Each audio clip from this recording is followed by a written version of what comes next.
Okay, thank you all for coming to our first Parent Academy event of the school year. We plan to do these um, in September, October, and November, and then again in January, February, and March.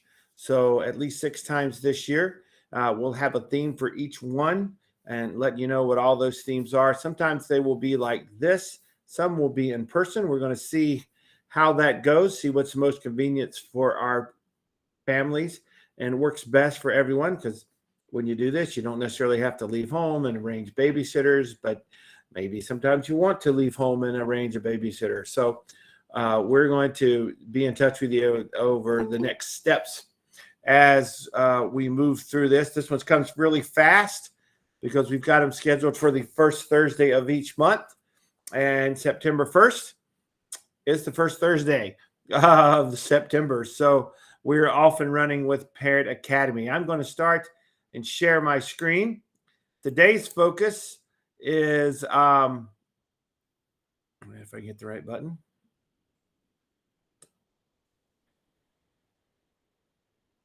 School safety, or what I call the SCA Parent Academy safety dance. If we weren't online, you'd be hearing the safety dance song right now, which is what our staff hears when I pull this up and talk about safety and do safety trainings. We do a little safety training every month during our monthly staff meetings, and it's called the safety dance. So welcome to the SCA Parent Academy safety dance. I'm going to take you through a lot of things that we do at the school regarding school safety. Take you through this PowerPoint. You'll see pictures and things that happen at our school and maybe some other schools. And we'll talk about some different instances, and then we'll end at the end of how you as a parent can help us be safe at Summerfield Charter Academy. Then we'll have a time for some questions and answers. So keep in mind, again, if you have a question or thought or an observation, feel free to use the chat feature, which you should find kind of in the bottom right-hand side of your screen. And I can't see that chat feature while I'm presenting, but I'll try to jump in to chat from time to time and possibly answer questions. If not, I will get them answered all the way at the end of the presentation. But feel free to throw them in the chat while you're thinking about it, and I promise you I'll get back to it. So again, thank you for coming. And we are recording this. If you can keep yourself muted while we go through this, that would be great, because we don't see any interference happening. Have a good recording here. So without further ado, here's more about the SCA Parent Academy Safety Dance. Here's some things that we're going to do during our presentation. Give you an overview of the SCA and NHA safety program. We're going to explain and review emergency procedures for the school. We're going to explain our reunification procedure, which is one that would heavily involve our parents. And then we'll have some time for some question and answers. So keep that in mind. Again, use that chat feature for any questions and answers that you may, or any questions that you may have, and I'll try to provide all the answers that I can. So an overview of the program starts with Safety Man. That is me. I am Safety Man at the school. I am the school safety specialist, which means I have received extra school safety training in regards to school safety. I've gone to different meetings.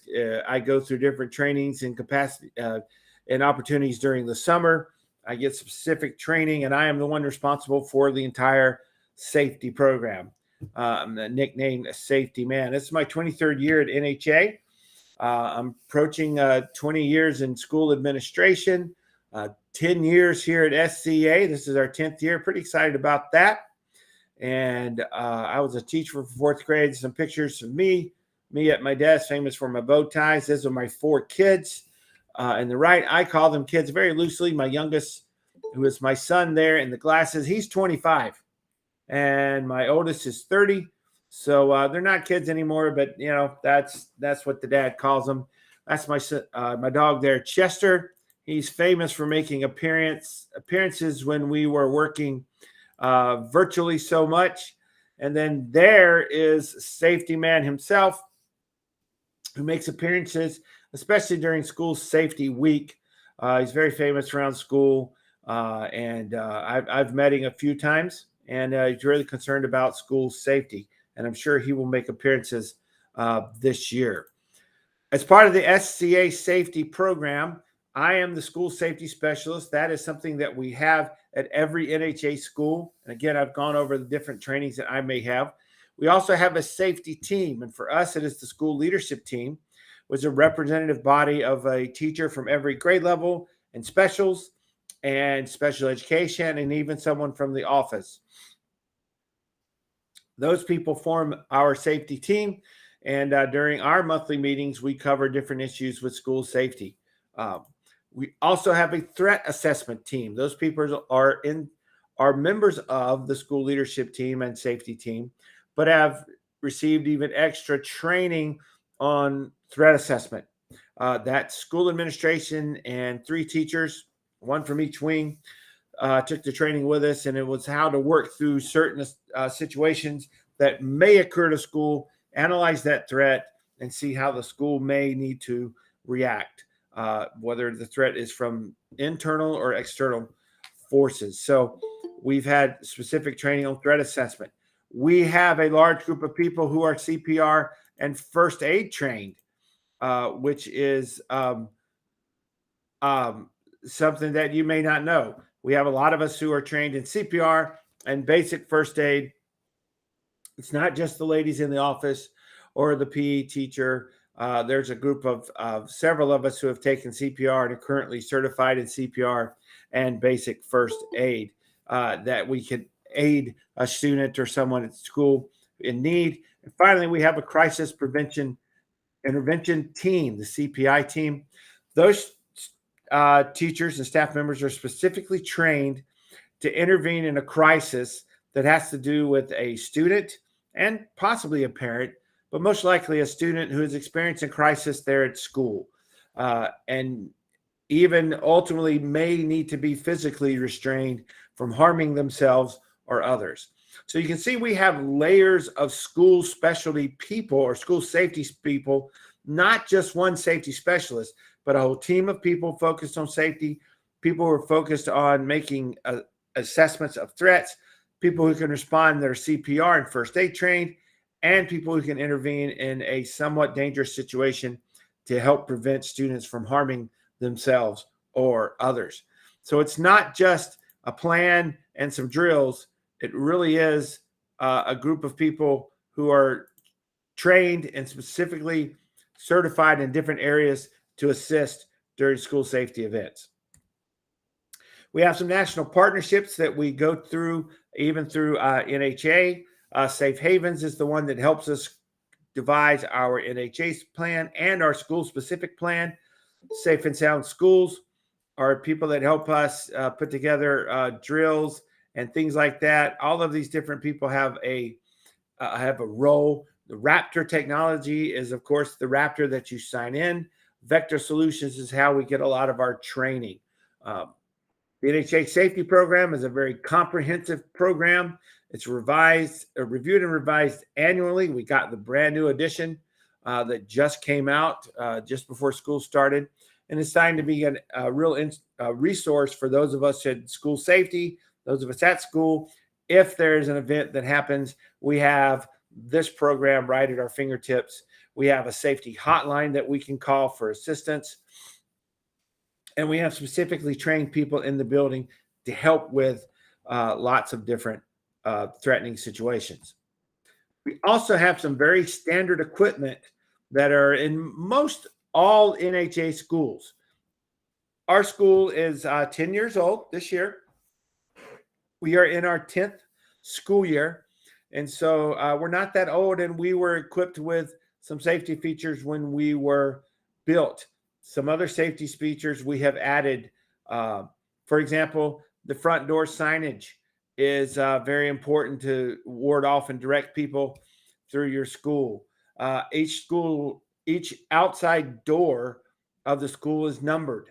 So if we needed to call first responders for something, we could say we have a child injured at door number 10, and they would know what door to come to, not just come to the school and go, hey, where do we go?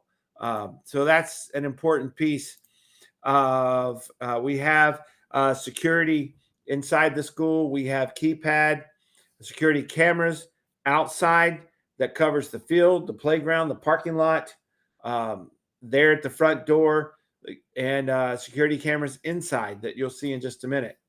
The doorway the two glass doors you see on the right that look like they're shattered, it's because they were shattered. But all NHA outside doors, so our school included, is covered with a safety protective film that will prevent those doors from shattering. It's not bulletproof, but it is shatterproof. And the doors you see there are an example of some people who hurled some things at a doorway, and the glass retained its shape and stayed together because of that protective film. All of our outside doors are protected with this. The one piece of the standard equipment that we do not have at SCA is that entry speaker. That little module right there buzzes people into the school. You would come up, press the button. Someone from the school would speak to you, ask you to identify yourself. You would then identify yourself while you're there. They release a button that then unlocks the front door. We do not have that feature yet. We're researching how we can acquire it and how we can put it in place and what that means. So right now, our front doors remain open during the school day, but that's as far as you can get without permission.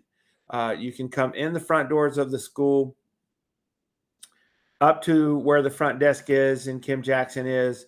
From there, you have to be buzzed into the office. The next set of doors are locked and unable to let anyone in. Standard equipment on the outside, all around the building. On the inside of the building, here's different ways that we are prepared. We have an intercom system that can reach quickly through the entire school. We have cameras that monitor our hallways, our common spaces like our gyms, our stairwells to protect us there. We have bullhorns in case of a power outage and we still need to reach people. There's the Raptor that you sign into when you come in as a visitor. We have a security alarm system. We have fire alarm pull stations. We have an AED, two of them actually, one in the office downstairs and one just up the middle staircase on the second floor in case we need it. That book bag or backpack that you see there is a rolling backpack filled with safety material. There's one downstairs in my office, one upstairs in one of our dean's offices. Case of a real emergency situation, our protocol would be to grab that bag and use it as directed. There's things in there. There's first aid kits. There's clipboards for writing things down. There's a copy of the safety plan, things like that that we may need in case of an emergency. And in our middle staircase, that yellow feature there is the evacuation chair to help students who are immobile get down the steps in case of an event that would have them need to get down the steps, such as a fire or something where the elevator does not work. So that's a lot of safety equipment inside of the school. Now, inside each classroom, each teacher will be equipped with these items. The classroom emergency backpack, in that is everything you need for an emergency. You should find clipboard, first aid, school rosters or class rosters, things like that for an emergency. There are security cameras in every single teaching space in the building. Every classroom has a camera that I can monitor and that we can monitor there at the school. Most staff members are labeled with that lanyard and picture ID. Now, our new staff members don't quite have that yet, but we are working on that. But you should see that on every staff member in the building. We have a nice phone system that we can immediately call a number and reach the entire school through our intercom. Safety vests, walkie-talkies. Every teacher has a working walkie-talkie for emergency communication and communication during carpool and different instances.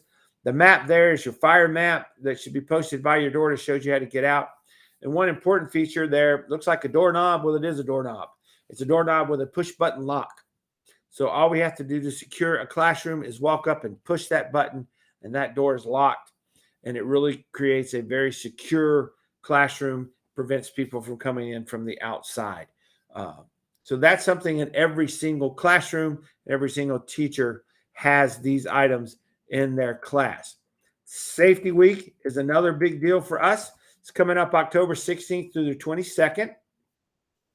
We always do something around the theme of NHA. I don't have the theme yet for this coming school year. Last year, safety doesn't happen by accident. In the past, we have done things like have our teachers take a safety picture, or a classroom take a safety picture, decorate your door along the safety theme. Has been some things we've done. Last year, lots of it was Miss Hall's class that won the safety door decorating contest in first grade because they all drew pictures of Safety Man. Safety Man visits every classroom during that week. Last year, we had the Wheel of Drill where Safety Man came in, spun a wheel, and the class had to conduct that drill right away. So it was a fun week to help us focus and practice some safety features. And we'll do that again coming up in October. Visitor management system. One of the most important things we can do as a school to be safe is monitor the people that come into the school. That's why this Raptor piece is so important. Hopefully it's working. We are getting an update very soon that we hope will work better than the one we have now. But it's very important for you, if you come in as a visitor to SCA, that you sign into that Raptor. And you can see this is what all of this happens when you sign in. All visitors, contractors, that includes you as visitor. It scans through a sex offender database and gives an instant update to the ladies in the front office and myself if there's an offender there. There is a way to see if there's a common name between offenders, and ways that we can see whether or not this person is the actual offender or not. And it helps us prevent anybody that should not be entering our school building for any reason does not come into. So make sure you're signing in there. If it's not working, see Kim Jackson, we can label you. And make sure you wear your sticker. I know there are many of you who may say, oh, everybody knows me, I'm here all the time. Well, then you know now that you need to wear that sticker. No one needs to doubt whether you have gone through that system and you're approved to be there. Wear that sticker. If the sticker's unavailable, we'll give you a lanyard that marks you as a visitor, and we want you to put that and leave that on. And if you see someone that is not a staff member walking around, adult without one, it's fine for you to mention and ask, have you signed in there to the visitor management system? And if not, you may need to do so and get that cleared right away. Student supervision is important in the hallways. A lot of behaviors and risk management takes place when students are on the move or in somewhere else like recess or transitioning between classes. And so we monitor that very carefully every day, every time, and make sure those take place so that those moves can take place safely. Something very important, exterior doors. All exterior doors should be either closed and locked or personally monitored by a staff member. It's very common to what I do every morning when I open the doors at 7:40. I stand in that doorway for two reasons. One, to greet people coming in. I want them to be welcome, feel welcomed, and have a pleasant greeting on their way into school. But number two, I'm also working safety. Those doors are propped open. I'm there to monitor and look for anyone who may be wanting to come in with a purpose other than just entering the school, helping the school, or walking a child in. So if you see a door propped open, you close it. You have my permission to close it. If you prop a door open, everyone has permission to close your propped open door. So we do not allow those doors to stay open. All the other doors outside the front doors will be locked. The back door by the playground and the side door closer to 220 should remain locked at all times. Any other exit door, such as the doors outside of the gym that lead out of the gym, also should always be locked and never propped open. So that is one way that we really prevent anybody from coming into the school that may want to cause us harm.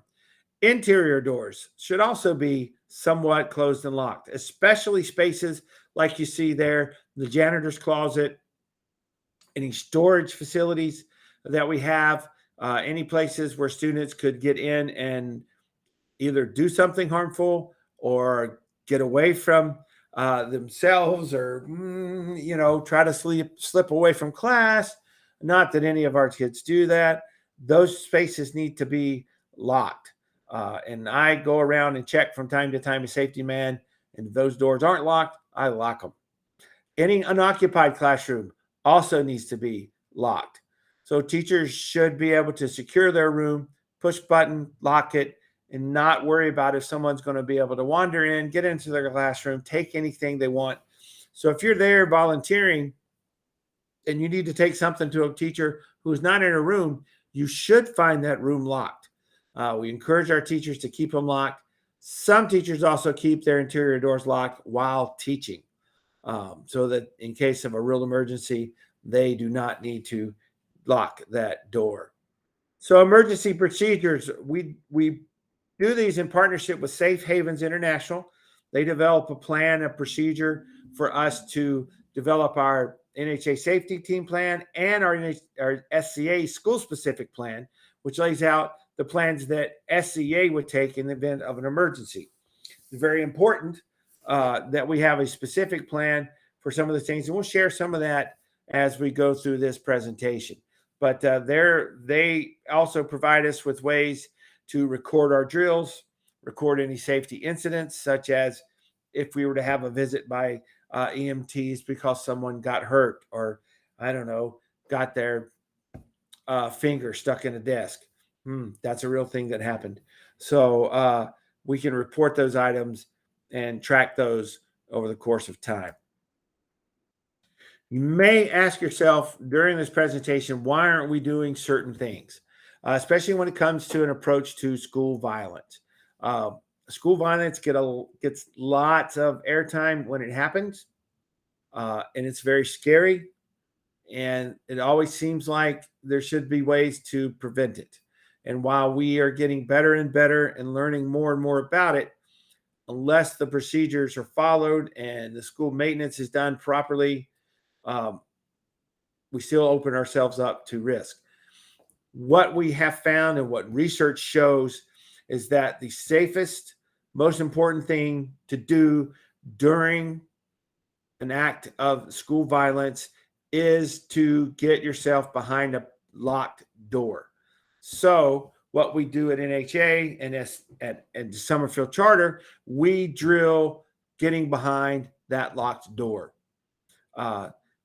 That is the foundation for safety, behind a locked door and out of sight. Of all the school shootings, there's only been one incident where an assailant breached a locked door. More times than not, they're looking for a door that's unlocked. They want to cause as much harm as possible in a very limited amount of time. And so they don't have time to try to pry into a locked door. So that is why we practice the way we do. We don't run through run, hide, fight, or things like that. It's not that those aren't important and great things to do, but in managing a school of 780 kids, over 800 people that could be in that school at any time, the best thing we can do, the safest thing we can do, is immediately find ourselves behind a locked door. And so that's what we drill and do as we go through these drills. Two different types of drills that we do. We have stay drills and go drills. These are the drills that we do, but there's also the things that we do in an emergency situation.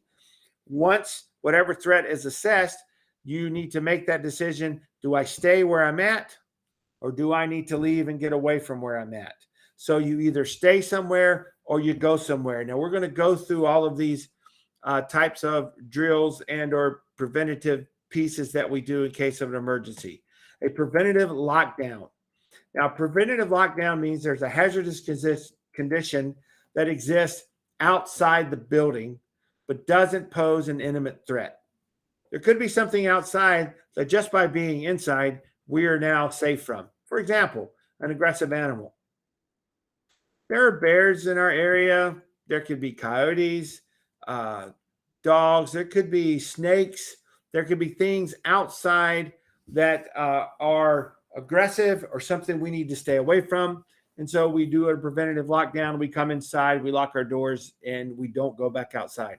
Could be criminal activity in the neighborhood or suspicious persons or vehicles in the area. The example that I use with this is when I was at my previous school in Greensboro Academy, the Summerfield Food Lion, many of you know where that is, had an armed robbery. The assailants who perpetrated that armed robbery left Food Lion heading south.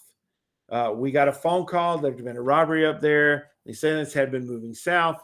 We did not feel that they would be coming to the school. We didn't feel that we were really in any danger because they had left on foot. And, that's about 4 miles away. But we put ourselves in preventative lockdown until we got an all clear from the Greensboro City Police that we were no longer in danger. And then we went back to our regular schedule. So that's what happens during a preventive lockdown. You lock your doors, nobody gets inside, but nobody goes outside. So nobody goes to recess.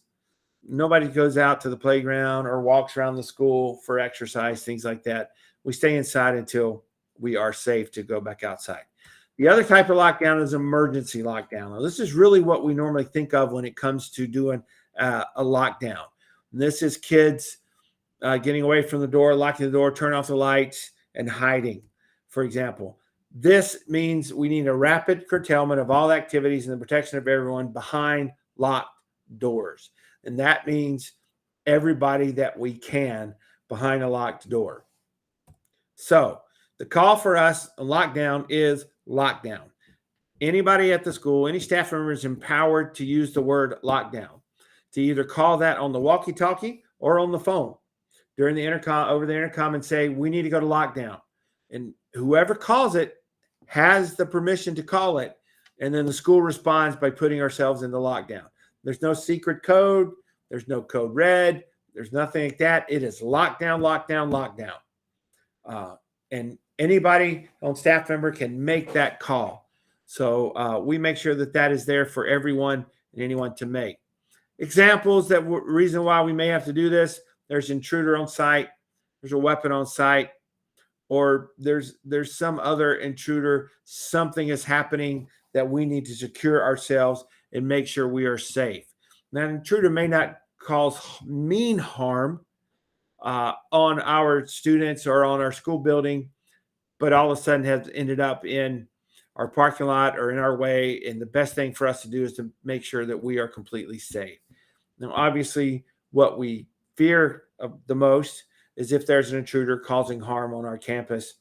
This is what we would do. We would do this lockdown in our classrooms and throughout the building. We're going to drill this quarterly this year. Normally, we do it twice a year, once in the early fall, once in the spring, winter. But this year, we're going to do it once a quarter. So we're going to do it 4 times this year. So we're going to add a little bit more practice to have our students more prepared in case something like this happens. Now, the first drill, we always announce the first lockdown drill for everyone. And we'll make sure you hear more about this, but it's going to be September the 8th at 9:30. All our teachers will know this is coming.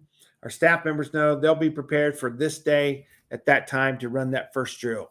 So if you forget and your child comes home and says, hey, today we had to go hide under a desk and away from a window, and somebody came and shook our door to see if it was locked.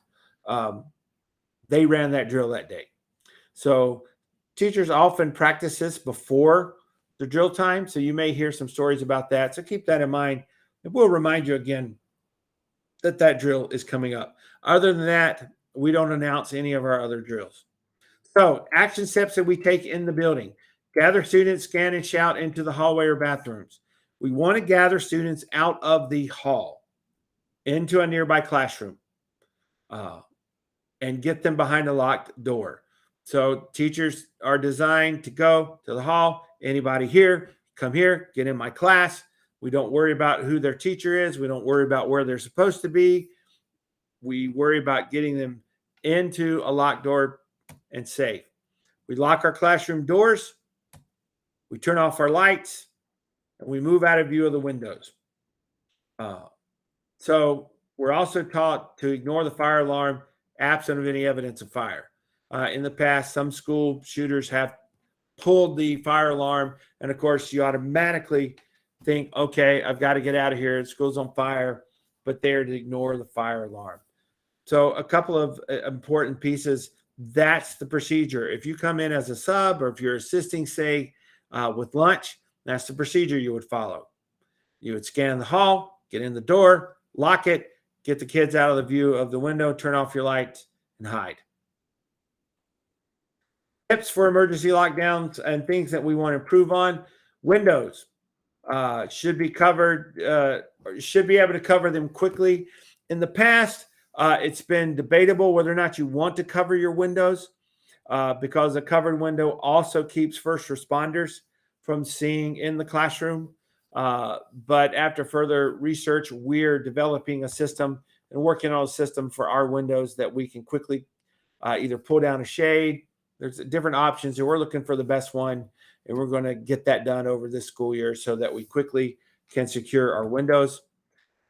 It's safe to do so. Move barriers in front of the door only if you have time, only if there's time, because the assailant could be on the other side of the door, and the most important thing you could do would be out of the way of the door if he is armed and trying to cause damage. And then lastly, if somebody comes in the room and they're causing harm, take action. We train our teachers to fight back at that point, to tell the kids to run. And of course, in the heat of the moment, all that is really, really hard to do because you want to protect the people close to you. But research has shown that if someone comes in your room with the intent of making harm, the best thing you can do is run, is to try to get out of the room and move. It's a sad thing that we're talking about this, but it is the way that we train our staff. Moving on from that to other things that we do that aren't maybe as scary, are severe weather. This is a shelter in place. An example would be obviously a tornado or other seriously related weather event that may cause us to need to get to a safe place.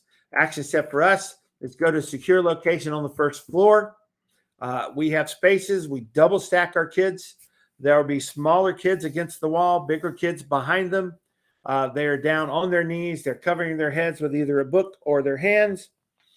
And we are riding out the storm in that protected of a position. The locations are designated. We practice this. We drill this in March during severe weather week for each year, and people know where to go. So the best things we do is get downstairs, get ourselves away as best we can from all of the outside windows, and ride out the storm. Again, it's very unlikely that that will take place, but we do run that drill. A couple of other drills. Now, this is the GO drills. GO is a reverse evacuation. A reverse evacuation means you are outside, say at the playground or the ball or down on the field, and something has happened outside that it is no longer safe to be there, and you need to get back inside. So this is reverse evacuation. I'm outside and I need to get inside. Wild animal coming up. There's maybe someone that is outside wanting to cause harm. You're outside, and there's a crack of thunder and a bolt of lightning just over the hill that you didn't see before. Reasons to get inside. So we drill with double line, double time to safe haven. Safe haven, for the most part, is inside the doors. If, for example, you're outside and you see someone with a weapon coming through the parking lot, the best thing for you to do is probably get inside, get to the nearest classroom, get behind a locked door. Don't try to get all the way down to your class. You want to be inside, locked away, and safe. So we do these drills in October, the reverse evacuation and the room clear drill, which you will see coming up in just a second. Room clear is you are in your classroom or in a classroom space. Something is happening in your classroom, and you need to get out of that classroom. Somebody could be in danger, or there's a reason that you need students to be removed. Some of the examples are students should be instructed. Well, what they do is they're instructed to move to their designated room. Everybody has a buddy room clear room where you would go to the room across the hall or just down the hall very quickly. You have a partner teacher who realizes when your class shows up like this, you know exactly what to do, you know where to put them, and to continue to make sure things are safe and see if someone needs help. So we do this drill. You instruct students to stay together, notify staff in the buddy room of the incident if you can. If you can't, the students notify them by showing up at their door. And then notify front office staff of the situation as soon as it is safe or practical to do so. Different reasons you might do a room clear. For example, a student becomes sick and is throwing up. You may need to clear the room so that things can be cleaned up.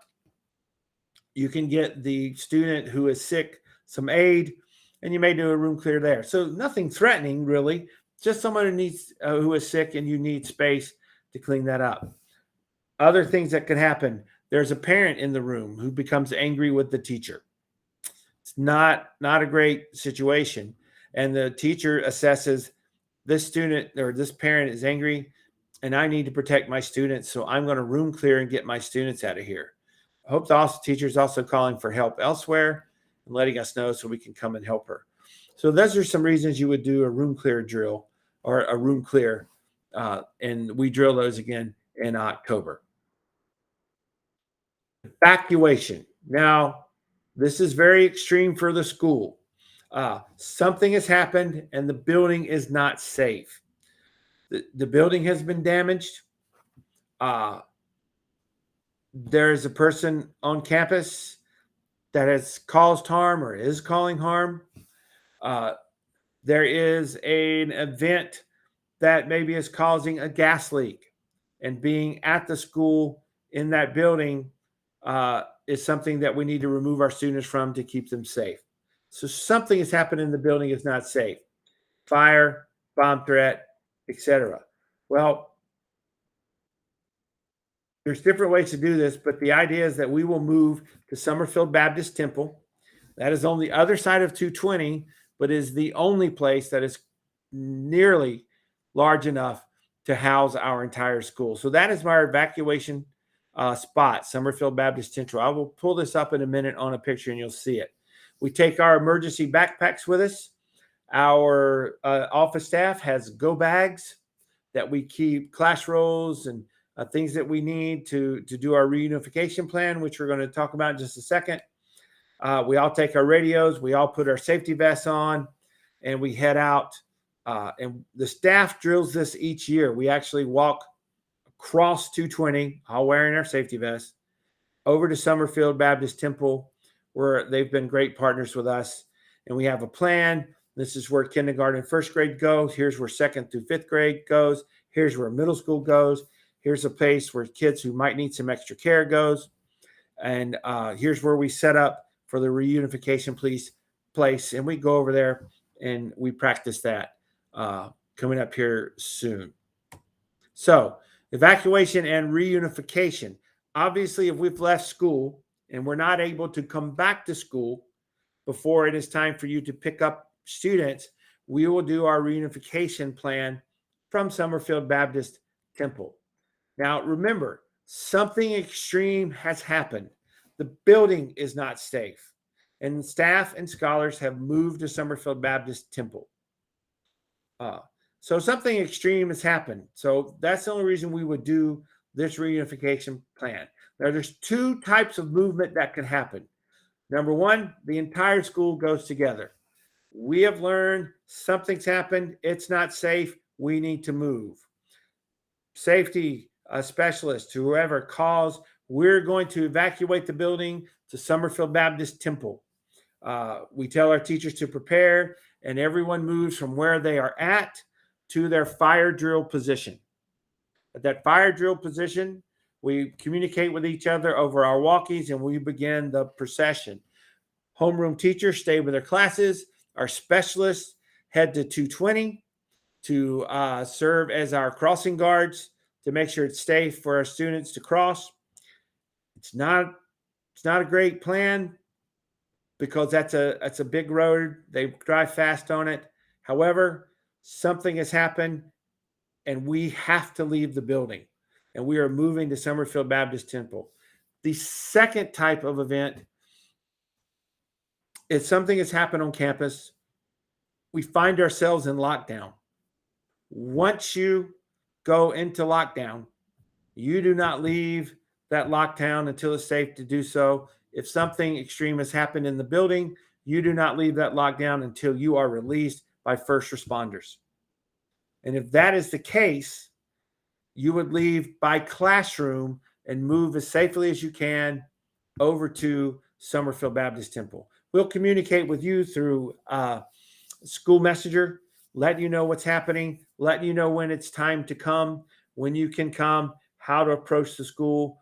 So there's a couple of things that are important with this. For example, if this happens and you've been notified, you would come to Summerfield Baptist Temple when called. Please don't come before. If you can imagine, whatever's happened has happened, and we are now moving 800 people across 4 lanes of 220 traffic into 3 different positions at that building. Every child needs to be accounted for. Every staff member needs to be accounted for. And we need to get ourselves in place and secure our location before we start giving kids back to their families. So keep that in mind. I know that your child is the most precious one in the world to you. And that is, I honor that. But if you start showing up while we're walking across the street, we're not going to hand you your child.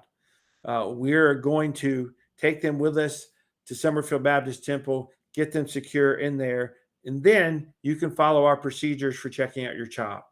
You will come and bring your ID and your driveline card. That's the easiest way we can identify you. You will exit your vehicle. You will come inside. Come inside the doors, and I'm going to show you a map in just a second.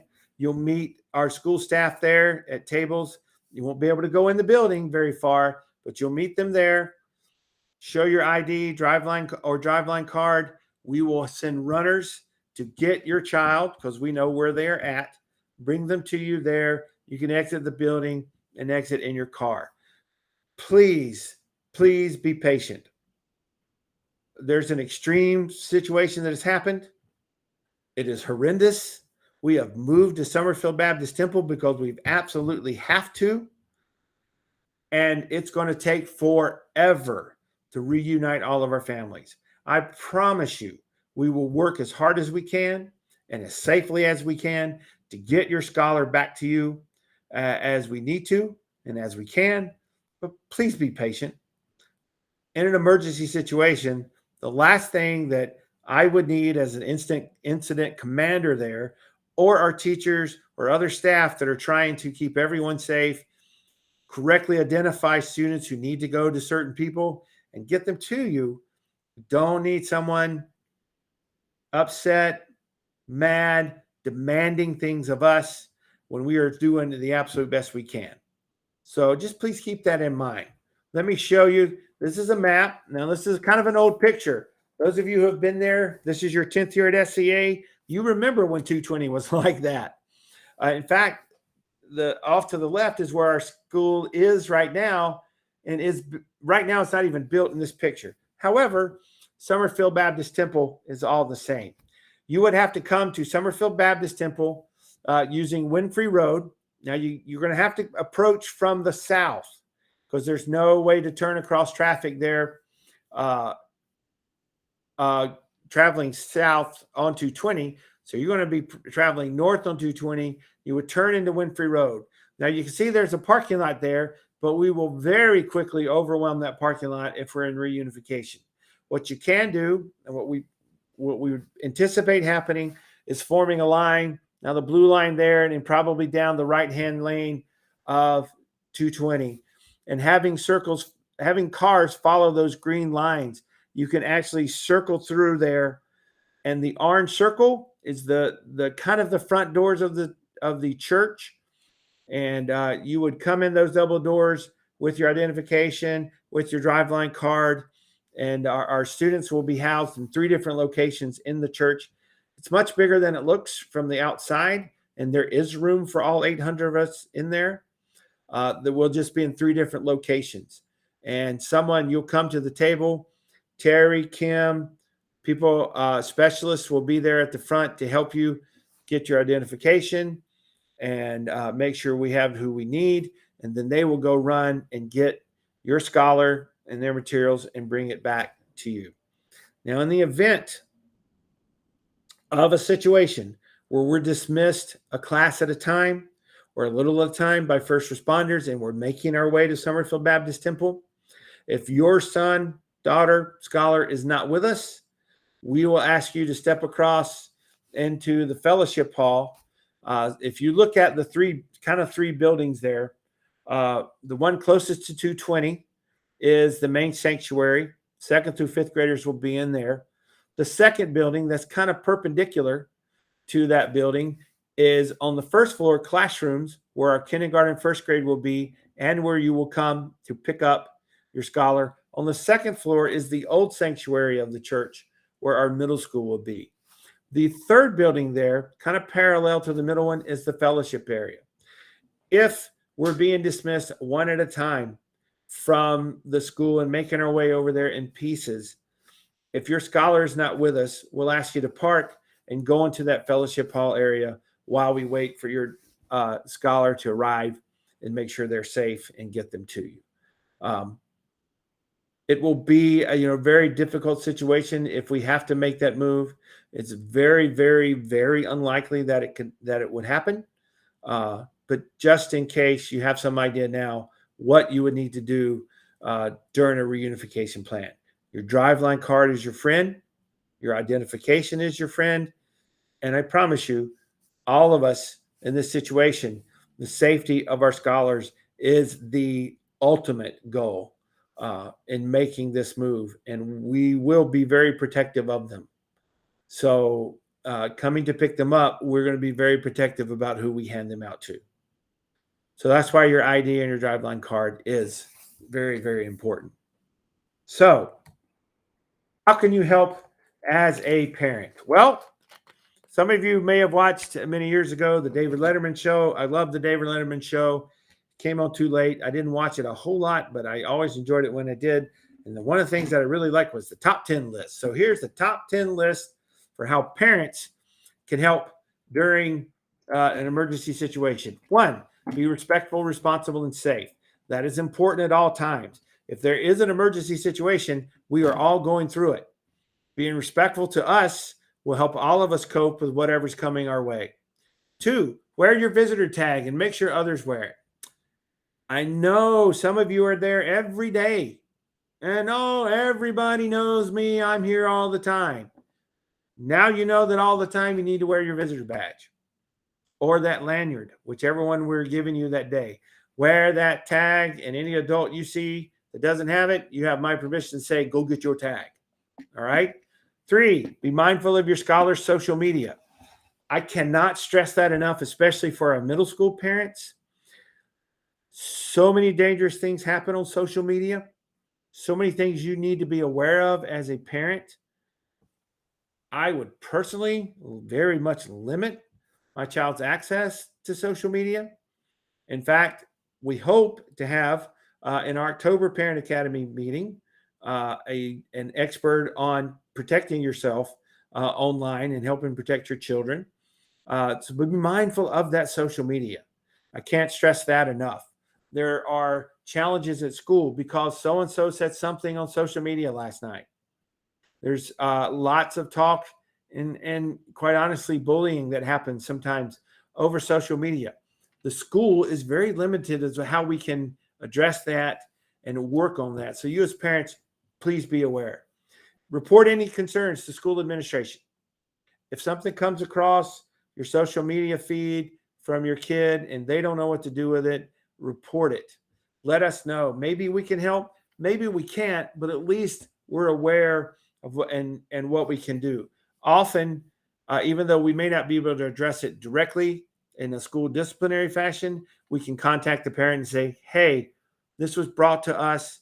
We can't address it directly ourselves, but we wanted you to know this happened. Make sure you keep doors secure throughout the school. You see one propped open, shut it. Shut it, shut it, shut it. I don't even look around. I don't care if it's the milkman or somebody's just running out to their car. I'm shutting that door. And you have my permission to do so, unless it's being monitored. Talk with your scholar about the importance of school safety. Make sure they take the drill seriously. The fire drill we do every month, and kids do it so often they just kind of blindly move and quickly get it taken care of. But sometimes they also take it for granted, and they're yucking it up with their friends and whatnot. Take safety seriously, because there could be a time where that fire drill could save your life. So keep up with that. It's very important for you as parents to follow our directions. For example, if you're at school volunteering and that fire alarm goes off, you should make your way outside just like everybody else. If you hear a lockdown, even if it's a drill, you should follow directions. Get yourself locked down. Follow directions if we are telling you where to go to in the parking lot and during drive-line times. It sets a great example. Lets us know that you're willing to follow our directions and you're willing to stay safe. 8, always report to the office. Always, always, always. The exception would be, I'm just walking my kid in. I'm walking in, hug, kiss, see you later, and I'm walking out. If you're walking in your old kid in and you're staying to volunteer, you need to go by the office and report in. You need to wear that sticker. Even if you're only going to be there for a short time. I'm just going in to help her make some copies this morning. Report in to Raptor, wear that sticker. Observe behaviors of your scholars and others. That's really important, especially if you see something on social media, something's going on. You need to make the school aware so that we maybe need to watch a particular student or watch your student a little more carefully. Maybe we need to talk to them. We have resources at school that maybe we can help. And number 10, don't be the exception to the rule. I don't need to wear my sticker because I'm here a lot. I don't need my green drive-line sign because they know who I am. Don't ask us for you to be the exception of the rule. Be the example of the rule. Always have your drive-line sign. Always come through.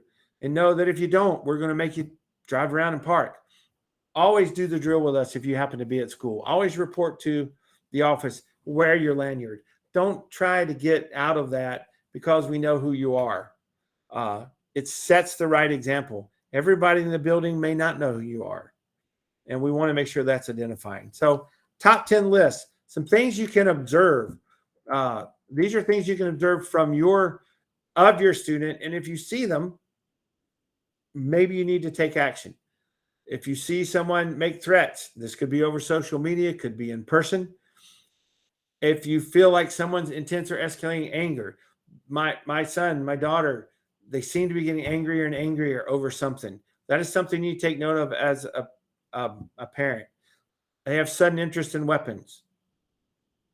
Now, I know we have families in our school that hunt, and they hunt with bows, they hunt with guns, and they take care of those with a lot of care.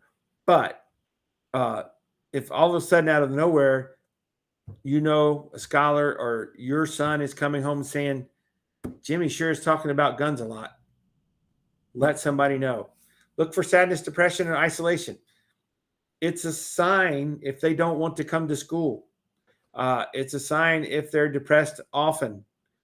Now, 7th grade girls, middle school students are prone to ups and downs in their behaviors and ups and downs in their psyche and the way they feel about things. So we're not talking about, I had a bad day today. Oh, tomorrow it was great. But if every day's a bad day, or every time I talk to this kid, or every time he says something to me, or every time I go on social media, look for those things. Look for changes in behavior or appearance. I don't want to cut my hair. I'm obsessed with certain. I want to wear black all the time. Now, you may want to wear black because it's slimming. I know that. But if there's something different that sticks, be mindful of that. Be mindful of anyone thinking of suicide or self-harm. Report that to the school. Let us know. if we can help, we will. Interest in violence. They want to hurt other things, animals. They want to cause damage elsewhere. Uh, that's something. Talk of being bullied. Now, we've seen people who become school shooters who are being bullied, and we've seen the bully become the school shooter. So it's both of that. But talk about being bullied. Bullied is aggressive behavior that happens over time, not one remark by a student somewhere, but this is happening more than once. If encourage your scholar to talk to you about it, and then come talk to us about it so we can take some action. Concerns over grades and attendance. Now, it's okay to be concerned over, I need to do better in math, but to be obsessed with those grades, or you have a real drop in your grades, or you real drop in your attendance, and if you see somebody harassing others, those are things that you can observe, report back to the school, and let us know that where we can help. Other signs that's really important these days, suicidal warning signs. If somebody's verbalizing, I'm going to kill myself, or I won't be around much longer, or I'm making a plan.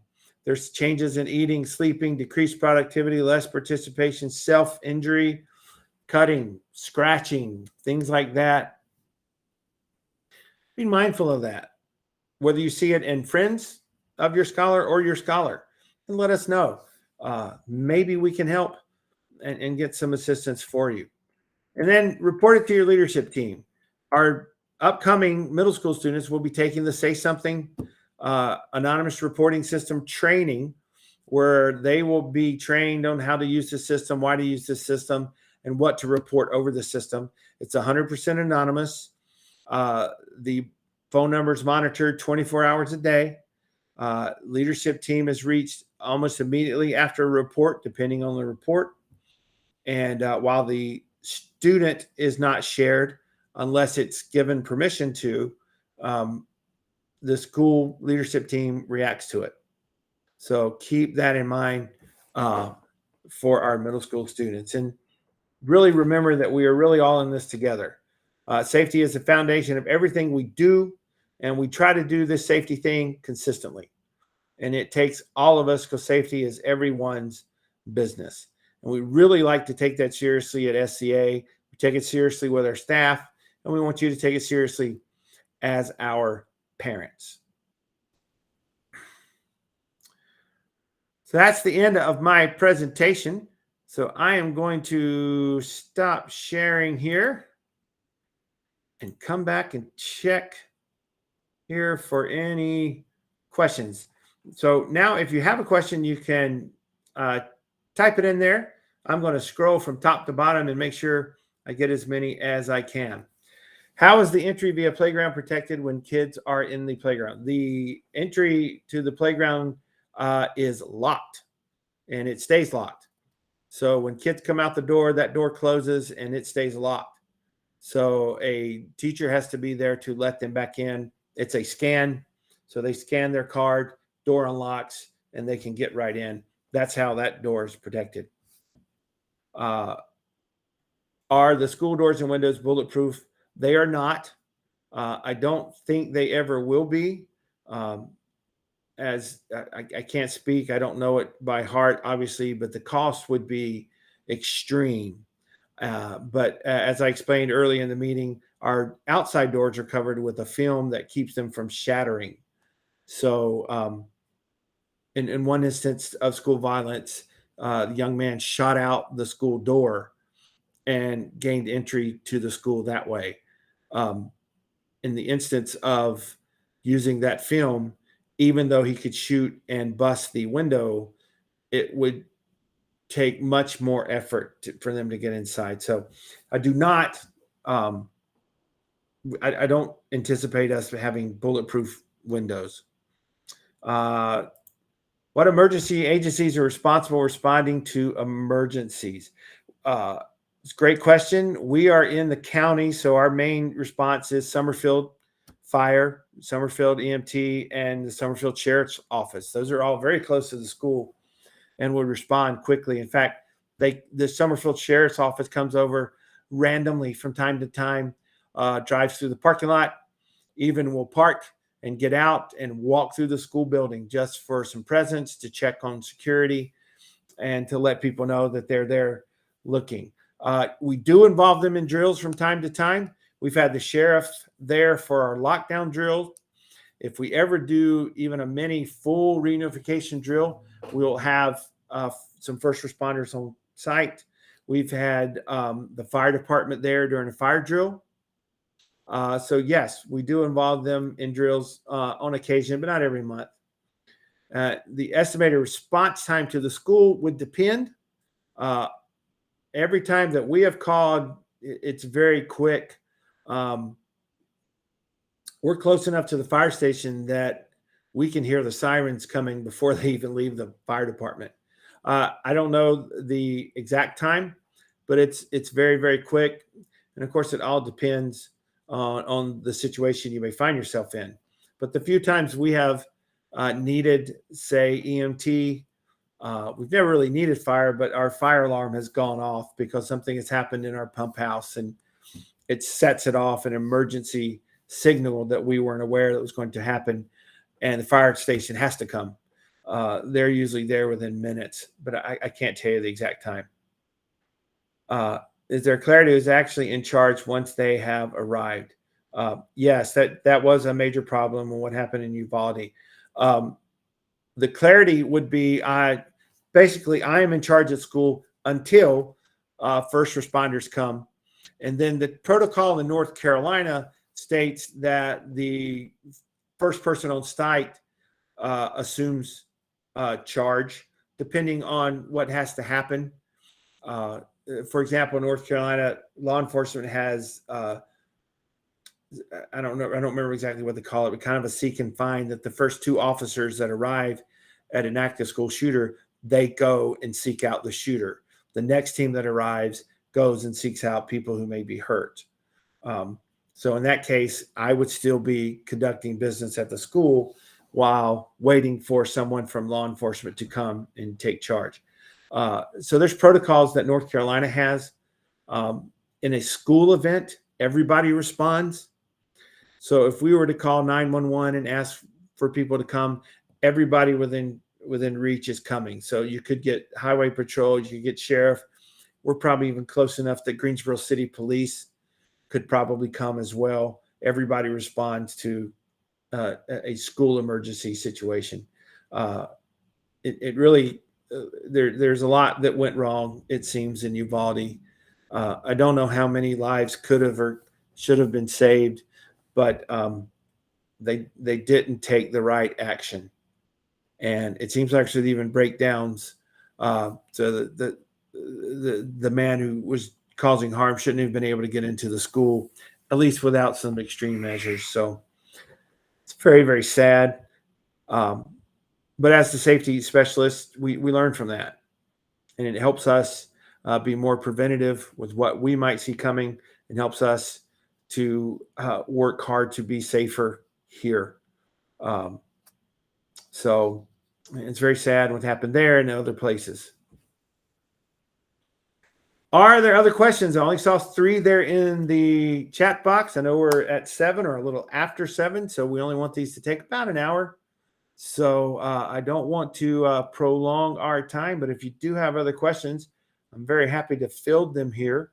Thanks for coming, for kicking this off. We may send out a little survey to see how you like this delivered.